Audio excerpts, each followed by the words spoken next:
So this friend of mine had come down to India, and we were just sitting and chilling in our living room on this lazy Sunday afternoon. And my maid was busy cooking in the kitchen. And in some time, my friend probably felt hungry. So he entered the kitchen to fetch himself some food. And I heard this sound, which is a very Indian way of expressing disapproval. And I immediately knew that my maid was not liking him being in the kitchen.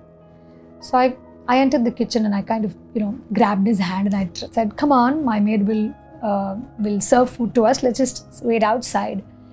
But this friend of mine is like this typical Britisher, and he's fiercely independent, and he was insistent on, helping himself. And I didn't know what to do in that moment, and in my spontaneity, I just said, "Are you crushing on my maid?" And we both bursted out laughing, and we walked out of the kitchen. And my son was also there, and he just had this very straight expression on his face. And he looked into my eyes and said, "That's not funny, Ma." And I was kind of taken aback by by the sternness that I saw on his face. And he said, as I kept looking at him, he looked at me and said that, "What was so funny about this joke, Ma? Would you crack the same joke if it was your ma or your sister in the kitchen?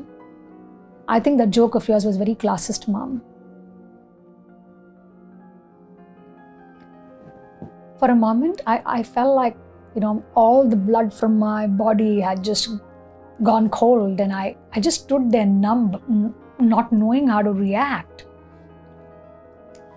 And I just had this wish that, everybody should just disappear, and I just wanted to hide somewhere. And my entire life, I have stood up for anti-oppression, and I have always believed in, diversity and inclusion and treating everybody with respect and dignity. And somehow, I could not deny the truth of what my son was saying. It's in that moment that I did meet not just the classist in me, but also possibly the casteist in me.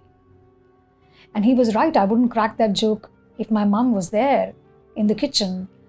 I don't know what was I thinking. Why did I think that if my friend has a crush on my maid, that's funny? Like, why did I think that way? And in some moment, as I mustered my courage, I was able to thank my son for his honest feedback and helping me, look at my own mirror. And, it's in that moment, I just recognized that there is so much stuff about myself I do not know that I do not know. I have such a big blind area in my life around these different isms, whether it is classism, casteism, sexism, racism. And I was immediately reminded of the multiple groups that I facilitate. And in that moment, I felt like this deep empathy for so many of my participants when I have pointed out something to them. And I could instantly then connect to the possible shame that they felt.